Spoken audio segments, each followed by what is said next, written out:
Shalom Sobat Berbasing, Happy Sunday. Aku seneng banget kalau setiap hari Minggu nyapa kalian semua. Walaupun kita cuma terbatas lewat kamera, lewat gadget, tapi aku yakin banget namanya kalau misalkan hadirat Tuhan, dalam hadirat Tuhan tuh kita gak akan pernah terbatas dalam waktu ataupun jarak. Dan teman-teman, aku pengen banget nih nanya ke kalian sebelum masuk ke firman kita hari ini, kabar kalian tuh gimana sih? Setelah WFH hampir 5 bulan, kalau kita hitung dari bulan Maret pertama kali adanya wabah ini, kalian tuh ngapain aja sih di rumah? Mungkin ada beberapa dari kalian yang kegiatannya makin menambah, atau ada beberapa dari kalian yang kegiatannya tuh malah makin berkurang karena gak tahu gitu mau ngapain. Tapi kalau aku pribadi sih jujur kayak hampir seminggu ini tuh aku tuh lagi suka nonton film, yaitu judulnya Harry Potter. Mungkin kalau menurut kalian kan Harry Potter tuh kayak itu kan udah film jadul banget, film lama banget. Tapi ya emang kayak gitu lah teman-teman, kayak rasa sukanya itu baru tumbuhnya tuh sekarang. Karena jujur aku tuh nggak mengikuti nggak mengikuti film Harry Potter dan nggak suka nonton film. Tapi karena lagi WFH, aku nggak ada kegiatan juga seminggu ini, jadi aku cuma nonton aja.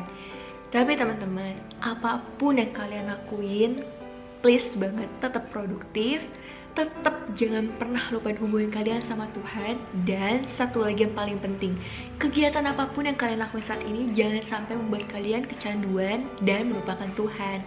Masalah kecanduan ini berhubungan nih sama firman kita hari ini, yaitu kecanduan juga. Pasti banyak dari kalian yang mikir kecanduan itu apa sih?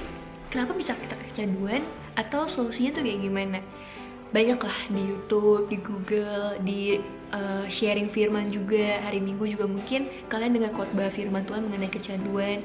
Pasti sering banget sih kalau misalkan orang-orang tuh dengar cerita mengenai kecanduan. Kurang lebih, kecanduan tuh apa? Kecanduan itu ya suatu kegiatan ataupun rasa ingin melakukan sesuatu yang ngerasa tuh kalau gue ngelakuin itu, gue ngerasa bahwa tubuh gue tuh akan bekerja lebih baik.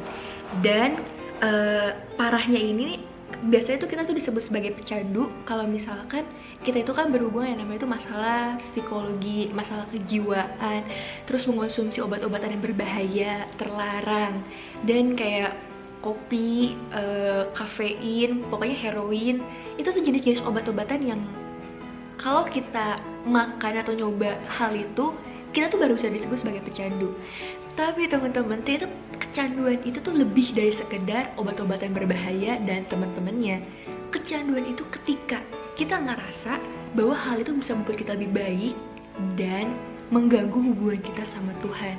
Kita melupakan waktu-waktu saat teduh terbaik kita sama Tuhan, melupakan waktu terbaik kita sama keluarga, waktu terbaik kita sama teman-teman kita, karena kita ngelakuin hal itu. Kecanduan tuh gak hanya yang tadi aku udah bilang obat-obatan aja, atau kayak intinya kalian tahu lah hal-hal yang membuat orang kecanduan yang biasa kita pelajari saat kita di sekolah. Salah satu kecanduan yang lagi hektik banget sekarang ini adalah sosial media. Ternyata sosial media tuh menduduki peringkat paling tertinggi dalam bidang kecanduan, melebihi perokok dan juga orang-orang yang mungkin mengonsumsi obat-obatan berbahaya itu.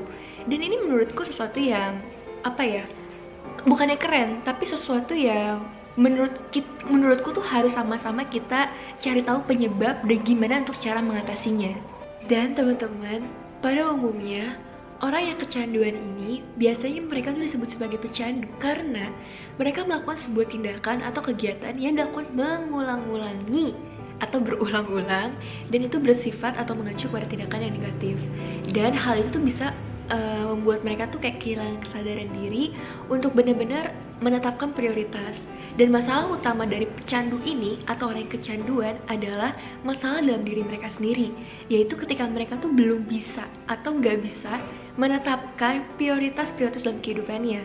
Contoh, pertama, pasti harus selalu utamakan Tuhan dalam kehidupan kita. Dan yang kedua, misalkan ada orang yang meletakkan prioritasnya mungkin mereka mendahului orang lain. Baru yang ketiga mendahului diri sendiri. Baru yang keempat ada orang yang mendahului masalah uang, karir, pekerjaan. Dan akhirnya ketika mereka tuh gak memiliki standar prioritas yang benar, yang tepat, mereka akan kehilangan jalan dan kehilangan arah untuk gimana sih, apa sih harus mereka lakuin. Akhirnya mereka cuma ngelakuin hal-hal yang menurut mereka seneng, hal-hal yang mungkin menurut mereka tuh ya udah, gue udah seneng banget, gue suka banget. Kalau gue nggak lakuin nanti gimana ke depannya. Dan ketika kita punya standar prioritas dalam kehidupan kita, teman-teman, hidup kita tuh akan tertata dengan lebih rapi untuk ke depannya. Dan itu ada ayatnya nih, aku bacain, kalian juga boleh baca. Dan teman-teman, kalian boleh banget untuk catat poin-poin yang penting dari setiap firman yang disampaikan. Gak hanya dari apa yang kalian tonton hari ini, tapi biasakanlah diri kita untuk selalu mencatat. Karena kita pun tahu kan, maksudnya otak manusia tuh gak bisa menyimpan memori yang banyak banget. Tapi dengan catatan, kita akhirnya terbiasa, terlatih, kita pun akan sendirinya dengan ingat. Kalau nggak ingat juga kita kan bisa baca lagi catatannya. Kalian boleh langsung buka di Matius 6 ayat 24. Tuhan Yesus berkata, "Tak seorang pun dapat mengabdi kepada dua tuan, karena jika demikian ia akan membenci yang seorang dan mengasihi yang lain. Atau ia akan setia kepada yang seorang dan tidak mengindahkan yang lain. Kamu tidak dapat mengabdi kepada Allah dan juga kepada Mamon."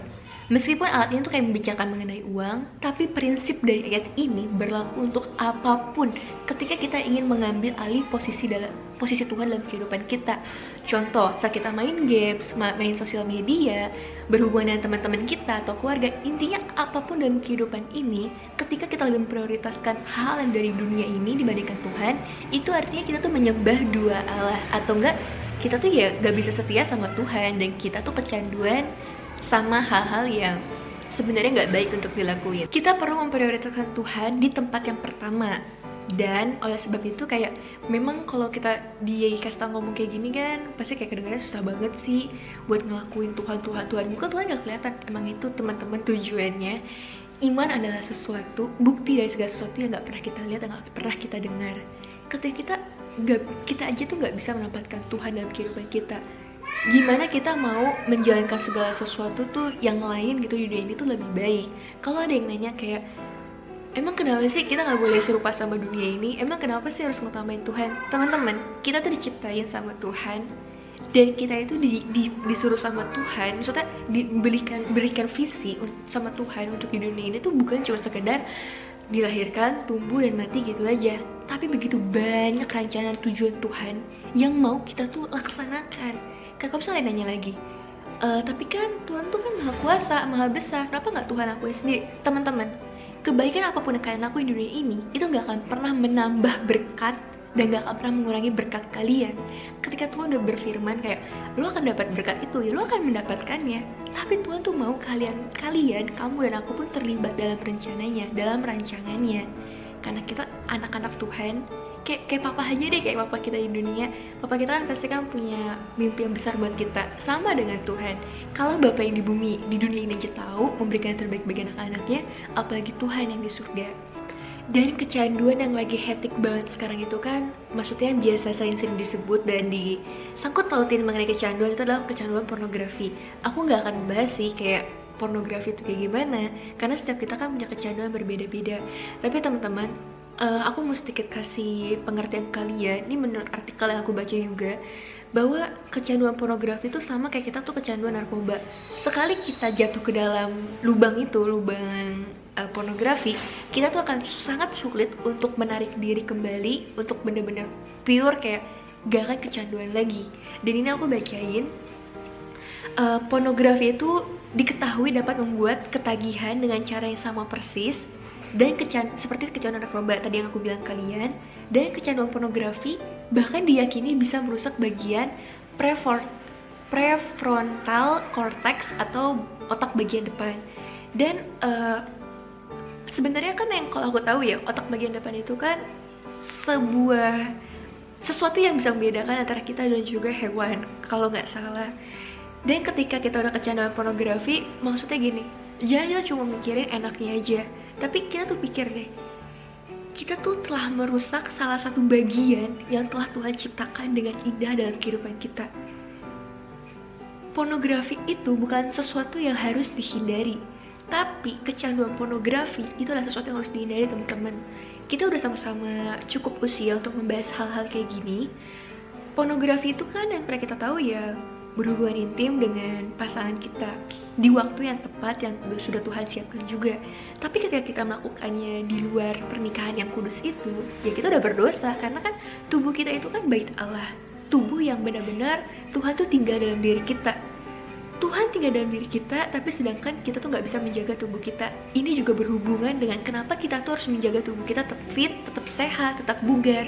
Bukan masalah kayak itu mah kata orang aja, Sar, kalau misalkan tubuh gue kayak gini baru dibilang bagus, kalau misalkan tubuh gue kayak gini gue baru diajak-ajak. Bukan itu, teman-teman.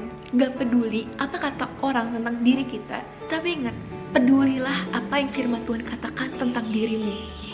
Selanjutnya ada ayatnya juga, sebab mereka yang hidup menurut daging memikirkan hal-hal dari daging, mereka yang hidup menurut roh memikirkan hal-hal dari roh. Karena keinginan daging adalah maut, tetapi keinginan roh adalah hidup dan damai sejahtera. Itu ada di kitabnya di Roma 8 ayat 5-6. Ingat teman-teman, kita diciptakan oleh Tuhan. Tuhan adalah 100% roh dan juga manusia, pastinya dong. Kita kan juga tahu Tuhan tuh datang ke dunia untuk menebus kesalahan dan dosa kita. Tuhan menanggung dosa kita, sedangkan Tuhan gak berdosa. Tapi gimana dengan kita, teman-teman? Kita yang berdosa, kita udah diampuni. Ada gak sih sedikit kesadaran dalam diri kita masing-masing untuk benar-benar tuh dengar apa kata Tuhan dan cukup mematuhi apa kata Tuhan? Tadi kita udah ngebahas masalah apa itu kecanduan dan kenapa kita bisa kecanduan. Aku juga ada catat, menurut penelitian, kecanduan adalah semacam penyakit akibat pelepasan kimia dalam otak. Otak mengeluarkan hormon dopamin yang memberikan rasa senang ketika kamu melakukan sesuatu yang kamu sukai, dan itu biasanya disebut hal normal. Tapi ada orang yang mengulangi hal itu berkali-kali untuk mendapatkan perasaan yang sama dan kemudian meningkatkan dosisnya, karena dosis yang lama sudah tidak terasa lagi dampaknya. Lalu dia menjadi ketagihan. Ini sama halnya dengan aku pun yang nonton Harry Potter. Kayak aku nonton selama 2 jam tuh emang lama gitu kan, tapi aku suka gitu, kayak aku ketagihan. Kayak menurut aku nonton doang, tapi saat aku udah pernah coba untuk nonton sampai sehari 5 jam, kepala aku tuh sakit banget. Dan itu yang ngebuat aku kayak, oh iya, gue tahu gue udah di batas dimana gue kecanduan dan gue nggak mau. Bukan masalah gue takut gue nggak bisa kelepas, itu pun memberikan dampak negatif dalam diriku. Kayak contoh, kalau aku nonton 5 jam nonstop gitu kan, pasti kepala aku tuh sakit banget, dan yang sakit siapa yang ngerasain? Aku sendiri, dan aku nggak mau. Untuk apa sih kita merasakan sakit itu karena kecanduan kita, dibanding kita punya pilihan lain untuk benar-benar bahagia, untuk benar-benar bisa sehat, mata bisa sehat juga. Aku udah pakai kacamata dan aku masih tetap mau nonton 5 jam gitu. Maksudnya kesadaran diri itu perlu, teman-teman, buat kita sadari bahwa kecanduan itu tuh gak baik dan harus dihindari. Dan selanjutnya, awal kecanduan itu adalah karena kita sering melakukan dan menemukan kenikmatan tersendiri sehingga dilakukan terus-menerus sampai tidak bisa terlepas. Saat sudah sampai tahap kecanduan, orang akan menunjukkan kurangnya kontrol diri, gak peduli gimana mereka bisa menyebabkan masalah, yang penting tuh apa yang dia pengen tuh bisa didapetin. Dan mereka tuh biasanya tuh gak memiliki respon emosional, hingga bisa jauh dari hal yang buat dia tuh kecanduan. Kayak misalkan orang kecanduan pornografi, ya udah setiap hari dia akan masukin otaknya tuh untuk pornografi, dan akhirnya dia nggak bisa lepas dari pornografi. Orang yang kena narkoba pun sama kan, kalau misalkan dia nggak masukin obat itu lagi dalam tubuh dia akan ngerasa kesakitan karena udah terbiasa dengan hal itu. Dan kecanduan itu merupakan perilaku yang tidak dapat hanya terjadi karena satu penyebab aja. Kecanduan tuh terjadi bukan serta-merta kayak kamu tuh secara sadar kamu tuh melakukannya, tapi ada pengaruh lain, yaitu jiwa dan psikologi yang terganggu, dan mereka tuh nggak bisa namanya tuh memilih untuk tidak melakukan. Sebenarnya timbul dalam hati mereka untuk kayak ngerasa gue nggak mau ngakuin, tapi secara nggak sadar karena mereka udah terpengaruh psikologi kejiwaannya, ya mereka ngelakuin gitu aja. Dan kalau misalkan kamu mikir kayak kecanduan itu sama dengan yang disebutkan kebiasaan, ini tuh memiliki perbedaan-perbedaan yang sederhana sebenarnya. Pada dasarnya teman-teman, kecanduan itu berbeda dengan kebiasaan. Sebab kebiasaan dilakukan dengan pilihan, itu tuh bisa membuat kamu tuh membuat otakmu tuh bekerja lebih baik. Kayak contoh, kalau misalnya pilihan itu kan kayak setiap pagi aku bangun pagi, ya udah aku bantuin tanteku masak, Tapi bisa aja di beberapa hari kemudian aku kayak ya udah, gue nggak mau bantuin karena gue ada kegiatan lain gitu. Tapi saat kamu kecanduan, kamu tuh bukannya kamu gak bisa memilih, tapi respon kamu karena jiwa psikologi kamu yang udah terganggu, kamu akan sulit dan susah banget untuk benar-benar gak melakukannya lagi. Kita harus sama-sama bisa mengatur pikiran bahwa setiap permasalahan, salah satunya adalah kecanduan, itu tuh bukan sesuatu yang perlu kita sesali, bukan sesuatu yang harus kita kecewakan. Tapi saat kita udah sadar kita tuh kecanduan dan kita salah, please teman-teman, sama-sama kita tuh mengarahkan pikiran hati kita tuh, fokus kita tuh kepada Tuhan, dan benar-benar tuh sama-sama mohon pertolongan Tuhan untuk benar-benar bisa membuat kita jadi lebih baik. Ingat, gak pernah ada alasan pembenaran dalam hal kecanduan kita. Karena kecanduan itu adalah kegiatan yang kita lakukan berulang-ulang dan berakibat negatif dan memberikan efek negatif. Itu disebut kenapa kecanduan itu salah ya teman-teman. Dan itu ada ayatnya, 1 Korintus 10:23, segala sesuatu diperbolehkan, benar, tapi bukan segala sesuatu berguna. Segala sesuatu diperbolehkan, benar, tapi bukan segala sesuatu membangun. Apapun yang di dunia ini teman-teman, itu boleh. Tapi ingat, gak semua hal dalam dunia ini itu bisa membangun pribadi kita menjadi lebih baik. Itu sebabnya kita harus sama-sama pintar membuka pikiran kita, membuka hati kita untuk menerima apa yang Tuhan katakan, dan juga taat.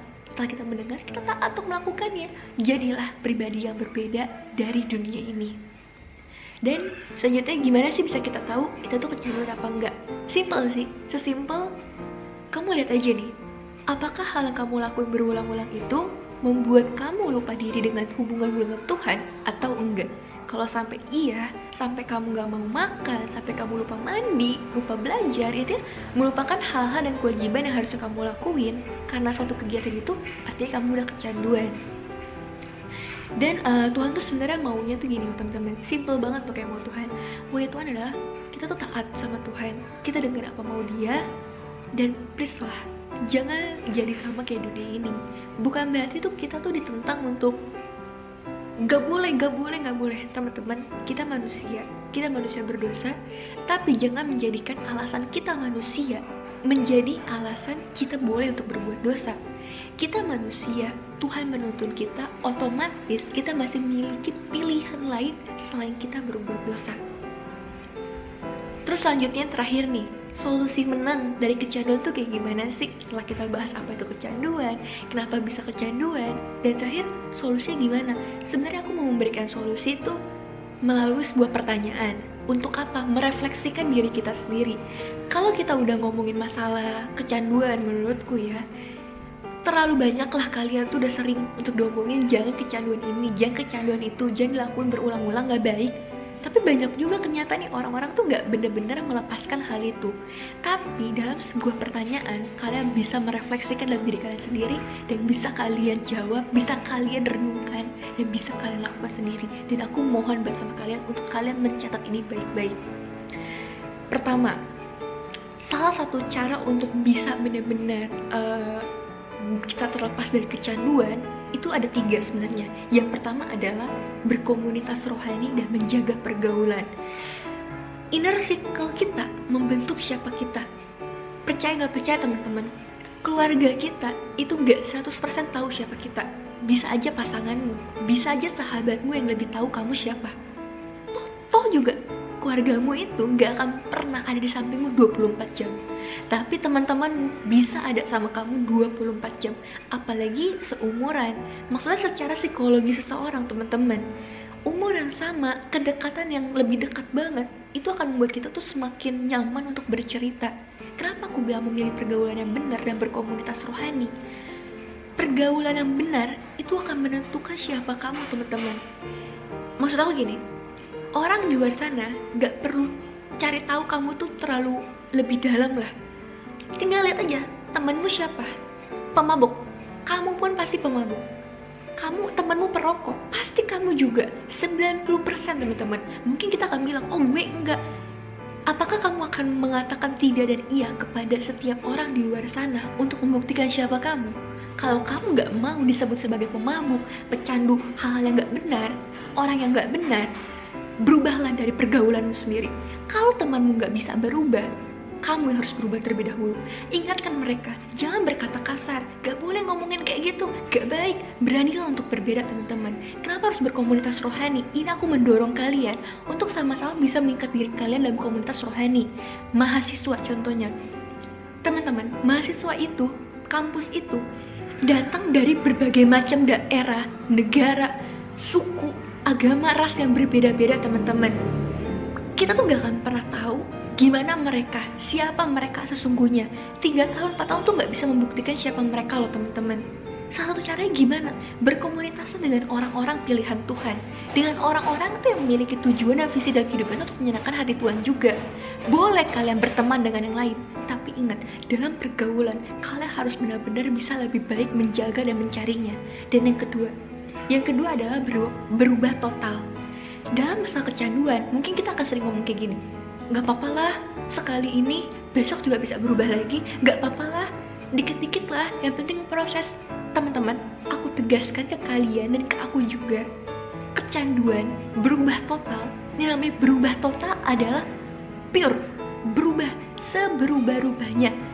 Boleh berproses, tapi dalam proses itu, kalian gak boleh dalam 1 hari, besok, next day, next week, next month, itu kalian tetap jatuh di lubang yang sama. Berubahlah, buatlah kesalahan yang berbeda. Bukan berarti kalian, aku hari ini berbohong, besok aku mencuri. Bukan begitu teman-teman.